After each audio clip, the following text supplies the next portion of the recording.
Hello and welcome viewers, this is Sultan Fayaz and you are watching Sultan Fayaz official YouTube channel. नाज़रीन, Punjab police कच्चे के डाकुओं से इस कदर मुतासिर हुई है कि अब पंजाब पुलिस भी उनके नक्शे कदम पर चल पड़ी है। जनाब, पंजाब पुलिस का डिस्ट्रिक्ट ओवरटेक सिंह और तहसील पीरमहल में इसी किस्म का एक गैंग सामने आया है जो बिल्कुल कच्चे के डाकुओं की तर्ज पर काम करता है। पूरा वाकया क्या हुआ है, किस तरह से एक आम शहरी से 45 लाख रुपए से जायद भत्ता वसूल किया गया, सब कुछ आपके सामने रखेंगे। लेकिन उससे पहले आपसे गुजारिश है कि जनाब, अगर अभी तक आपने चैनल को सब्सक्राइब नहीं किया हुआ तो चैनल को सब्सक्राइब कर लें। कमेंट सेक्शन में जाके अपनी राय का इजहार जो है वो जरूर करें और अगर वीडियो पसंद आए तो वीडियो को लाइक और शेयर भी जरूर कर दें। जनाब, मामला इस तरह से है कि एक आम शहरी उस्मान मनीर नामी को एक कॉल मौसूल होती है थाना चौकी, जो पीरमहल है, पीरमहल चौकी, वहां से कि जनाब आपके खिलाफ एक मुकदमा आया है, आपके खिलाफ एक दरखास्त आई है जिसमें आपके खिलाफ जना के चार्जेस हैं। तो वो बंदा परेशान हो जाता है। वो सोचता है कि यार मैंने तो ऐसा कुछ भी नहीं किया, तो फिर ये क्या हुआ। तो वो फिर सोचता है कि जनाब इससे पहले उसको एक किसी नामालूम नंबर से 3-4 मिस कॉल्स आई थी। जब उसने कॉल बैक की तो सामने से कोई खातून बात कर रही थी और फिर उन खातून के साथ 2-4 दिन तक उसके बकौल मुख्तलिफ नंबर्स के जरिए उससे बातचीत होती रही। तो अब ये वही खातून जिस खातून से मोबाइल फोन पर बातचीत हो रही थी, उसी ने थाने के अंदर दरखास्त दायर की थी कि जनाब इस शख्स ने, उस्मान मोनीर ने, और जो खातून का नाम है वो बताया जाता है इकरा ने कहा कि जनाब उस्मान मोनीर ने मेरे साथ जना किया है और उसके खिलाफ मुकदमा दर्ज किया जाए। ये बताता है नवीद शहजाद, जो कि चौकी इंचार्ज है पीरमहल के अंदर। ये कॉल करता है उस्मान मुनीर को। उस्मान मुनीर जब ये कॉल सुनता है तो जाहिर सी बात है कोई भी शख्स जो है वो परेशान हो जाएगा। ये कारोबारी शख्स है, सैनिटरी का काम करता है। तो जनाब इसने कहा कि ये क्या हो गया। इसका कोई जानने वाला था कांस्टेबल शहजाद, उसी चौकी के अंदर, थाने के अंदर। तो उसने उसको कॉल की कि जनाब शहजाद साहब ये मामला है, ये नवीद शहजाद साहब ने ये बता रहे हैं। उसने कहा अच्छा, मैं अभी बात करता हूँ, अभी हल निकालता हूँ। कहता उसने हल क्या निकालना था, उसने एक और इसी तहसील के अंदर थाना है, थाना अरौती, उसके जो SHO है और सब इंस्पेक्टर है रिजवान, उसको साथ लेकर और कुछ और एहलकार जो हैं वो उनको साथ लेकर उसके घर पहुंच गया। उसके घर पहुंच के जाके कहा जी कि यार अच्छा, इस मसले का हम जो है वो हल निकालते हैं और ये तो बड़ा मामला ख़राब है। अगर तुम्हारे ऊपर FIR हो गई तो तुम तो 6-7-8 महीने तक तो बाहर ही नहीं आ सकोगे, जमानत ही नहीं होगी। ये बड़ा मुश्किल काम है और बड़ा, ये तो जना का मुकदमा है, तो किसी तरीके से सुलह कर लें तो ये ज़्यादा बेहतर है। उसने कहा चले जी सुलह कर दें, मैंने हालांकि किया तो कुछ नहीं है, लेकिन फिर भी अगर आप सुलह करवा सकते हैं तो करवाएं। तो जनाब ये कांस्टेबल शहजाद और ये सारे उसको लेकर जनाब ये एक डेरे पर चले जाते हैं दही इलाके के अंदर। उस डेरे के ऊपर ये किसी नाजू हैराज नामी शख्स से जो है वो इसकी मुलाकात होती है, जिसके बारे में से बाद में पता चलता है कि ये नवाज है और ये एक इश्तिहारी मुलजिम है। तो जनाब ये उसके डेरे पर पहुंचता है और वहां पर जाके इसको समझ आती है कि जनाब ये मामला दरअसल, वहां पर भी इसको समझ नहीं आती अभी कि ये चल क्या रहा है, लेकिन इसको मामले की संगीनी का जो है वो अंदाजा होता है जब इस शख्स को डेरे के ऊपर बिठा के ये नाजू हराज और बाकी कांस्टेबल शहजाद वगैरह जो हैं ये जाते हैं जाके उस खातून से मुलाकात करने के लिए, उससे सुलह करने के लिए। तो जब वापस आके इसको बताते हैं कि जनाब वो तो 50 लाख रुपए से कम पे मान ही नहीं रही। तो आपको पता है कि अचानक से किसी शख्स को यह कहा जाए कि वो उसने कुछ किया भी ना हो और उसे कहा कि जनाब तुम्हारी सुलह होगी और 50 लाख रुपए तुम्हें देना होगा, तो जाहिर सी बात है वो परेशान हो जाएगा। अब एक इज्जतदार आदमी है, उसके ऊपर जना का मुकदमा, तो वो बहुत ही अजीब सूरत हाल हो जाती है। एक ऐसी सूरत हाल हो जाती है जिसके अंदर इंसान को समझ नहीं आती कि जनाब उसने करना क्या है। तो फिर होता क्या है कि ये जो बाकी लोग साहबान होते हैं, जब ये भाई उस्मान मोनीर जो हैं, मुनीर, इस पर बहस करते हैं और उस पर बात करने की कोशिश करते हैं कि जनाब मैंने तो ऐसा कुछ नहीं किया, तो फिर मुझे 50 लाख रुपया क्यों देना है, मुझे ये क्यों मामला इसमें फंसाया जा रहा है। वो फिर उसको डराते हैं, धमकाते हैं, हिरासा करते हैं कि भाई तुम तो बड़े अंदर लंबे चले जाओगे। आपको पता है पंजाब पुलिस वालों के पास बड़े इस किस्म के टैक्स होते हैं। तो वो बेचारा डर जाता है। वो कहता है कि अब फौरी तौर पर तो मैं जो है वो 50 लाख रुपए नहीं कर सकता। तो वो डील होते होते जनाब 30 लाख रुपए के ऊपर इनकी डील जो है वो डन हो जाती है कि आप 30 लाख रुपया देंगे और 30 लाख रुपए के बाद आपकी इस मुकदमे के अंदर से जान जो है वो छूट जाएगी। उसने कहा अच्छा जनाब। वो जाता है वहां पर जाके 30 लाख रुपए का बंदोबस्त करने।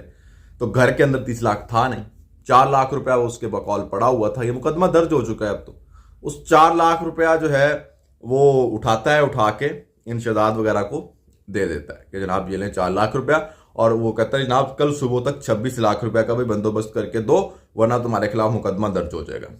तो इसके पास कोई गाड़ी थी, उस गाड़ी की रसीदें ससीदे भी हैं इसके पास, और उससे जो है इसने जाके वो गाड़ी बेच दी।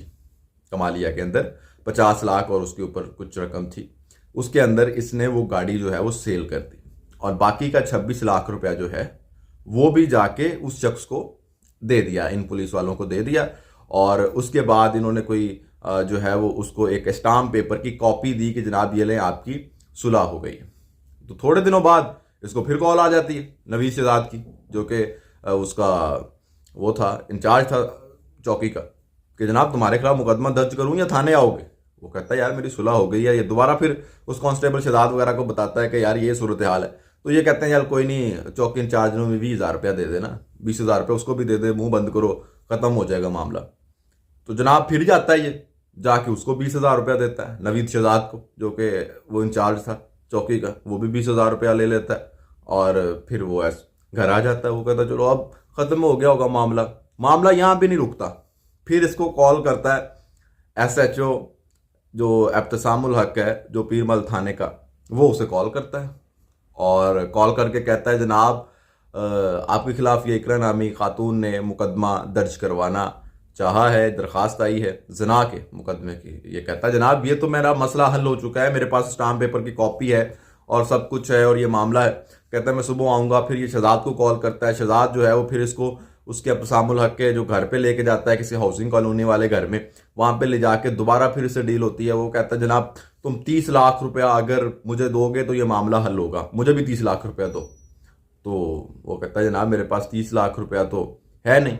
इससे होते होते जो इसकी डील है एब्तसाम से, वो 15 लाख रुपया पर जो है वो इसकी डील हो जाती है। और फिर ये 10 लाख रुपया जो है वो जाके इसको जेवर बेच के इसके बकौल अपनी जो जो इसकी, और फिर ये जेवरात बेच के अपनी बीवी के 10 लाख रुपया वहां से और 5 लाख रुपया अपनी दुकान से इकट्ठे करके जो है वो इसको 15 लाख रुपया एब्तसामुल हक को भी देता है। ये मुकदमे के अंदर तफसीलात जो हैं वो दर्ज हैं, अब ये मुकदमा दर्ज हो चुका है। तो ये सूरत हाल है जनाब, ये हमारी पंजाब पुलिस है। अब आप लोगों को समझ आ रही होगी कि यार ये पंजाब पुलिस को जो मार पड़ी है बहावल नगर के अंदर, हालांकि पाकिस्तानी अवाम जो है वो इस वक्त फौज से भी कोई बहुत ज्यादा खुश नहीं है, ठीक है। उनके साथ भी आपको पता है कि सियासी मामलात की बुनियाद के ऊपर उनसे बहुत सारे इख्तलाफात हैं, जो पॉलिटिकल इन्वॉल्वमेंट उनकी बात होती है, इस किस्म की चीजों की बात होती है। तो PTI के लोग खासतौर पर आजकल उनके बहुत खिलाफ हैं। लेकिन उसके बावजूद आप जब मार पड़ी है पंजाब पुलिस को तो अवाम खुश हो रही है, हालांकि फौज से भी इतनी ज्यादा जो है वो खुश नहीं है आजकल। लेकिन इस मामले के ऊपर सारी कौम जो है वो फौज के साथ खड़ी हो गई है। आप रीजन समझते हैं क्यों हुई है, ऐसा मामला क्यों हुआ? ऐसा मामला इसलिए हुआ है कि पाकिस्तानी फौज जो कुछ भी करती है, अगर पाकिस्तानी सियासत के अंदर इन्वॉल्वमेंट करती है, बिजनेसेस करती है, कुछ भी करती है, वो डायरेक्ट अवाम को तंग नहीं करती। इनडायरेक्टली तो पाकिस्तानी अवाम को उसका नुकसान हो रहा होता है उन चीजों का, लेकिन डायरेक्टली पाकिस्तानी कौम को उसका कोई नुकसान नहीं होता। यानी कि वो किसी के घर के अंदर घुस के किसी की खवातीन को नहीं मारते हैं। जो फौजी हैं वो किसी को इस तरह से हनी ट्रैप करके उससे भत्ता मौसूल नहीं करते हैं आम पाकिस्तानी से। उनके अपने तरीकेकार हैं, वो चमन बार्डर शार्डर, वो स्टोरियां अलग है, वो मामला अलग है। लेकिन जो पंजाब पुलिस है ये तो आम शहरी को नहीं छोड़ती ना, ये तो रेड़े वाले से 200 रुपया ले लेती है, ठीक है। जो रेडी बान होते हैं उनसे 200 रुपया 100 रुपया इन लोगों ने भत्ता लगाया होता है, और अपने आप को इतना सस्ता कर दिया इन लोगों ने, इतना सस्ता कर दिया है कि 50-100 नाके पे रोक के ये दिहाड़ियां लगा रहे होते हैं। जिससे ना सिर्फ पंजाब पुलिस का जो है वो इमेज खराब हुआ है, बल्कि अवाम अब इनसे नफरत करती है, और पूरा का पूरा जो इंस्टीट्यूट है ये इसको कह लें तबाह हो बर्बाद हो चुका है। ये इस वक्त अवाम को कोई रिलीफ नहीं फराहम कर रहा, बल्कि अवाम इससे तंग है कि यार क्या मसला है। कोई बंदा जो इज्जतदार बंदा है वो थाने जाने के लिए तैयार नहीं है, किसी को वहां पर शख्स को बैठे हुए किसी पुलिस एहलकार को, किसी पुलिस ऑफिसर को बात करने की तमीज नहीं है। किसी को किस तरह से डील करना है ये किसी को नहीं पता, खातून को किस तरह से मैनेज करना है किसी को नहीं पता। सब के सब वो लोग जो है वो मार धाड़ वाले हैं। एक ही तरीका आता है कि जी मारो, उठाओ, अंदर डालो, गायब कर दो, पता ना चले। ये जो हम मिसिंग पर्सनस की बात करते हैं, तो रोजाना की बुनियाद पर पंजाब के अंदर कितने मिसिंग्स होते हैं या बाकी शहरों के अंदर जो पुलिस मिसिंग करती है, वो आपको अंदाजा ही नहीं है कि ये लोग उठाते हैं जुमे की शाम को, अक्सर उठाते हैं 2 दिन हफ्ता इतवार गायब, क्योंकि अगर कोई मसला बन भी गया तो कहेंगे जी कि हफ्ता इतवार था इसलिए वो हम पेश ही नहीं कर सके अदालत के अंदर, मंडे को पेश करते हैं, क्योंकि 24 घंटे के अंदर पेश करना होता है ना। तो उन 2 दिनों के अंदर डील शील करते हैं और पैसे शैसे लेके अंदर, मामला खत्म। तो ये पंजाब पुलिस हमारी बन गई है, तो इससे क्यों कोई मोहब्बत करेगा या इसके पास क्यों कोई जाएगा।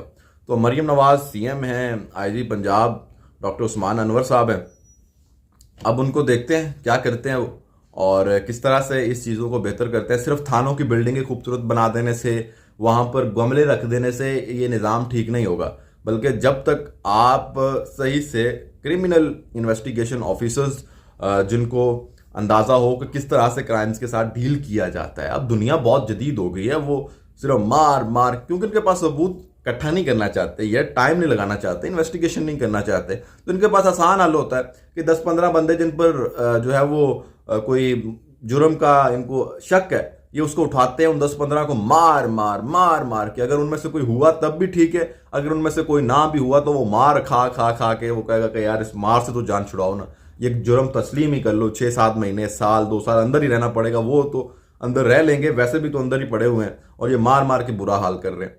तो इस तरह से वो फिर मुजरिम जो है वो अपने तस्लीम कर लेता है, मुजरिम बन जाता है, मुलजिम। तो ये पंजाब पुलिस की पूरी इन्वेस्टिगेशन है, इस पूरे निज़ाम को बदलना चाहिए। आप सब इस जो है वो स्ट्रक्चर पर क्या सोचते हैं?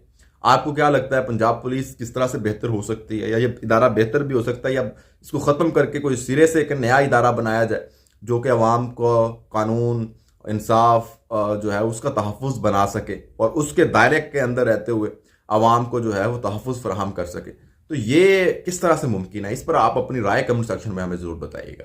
Good bye.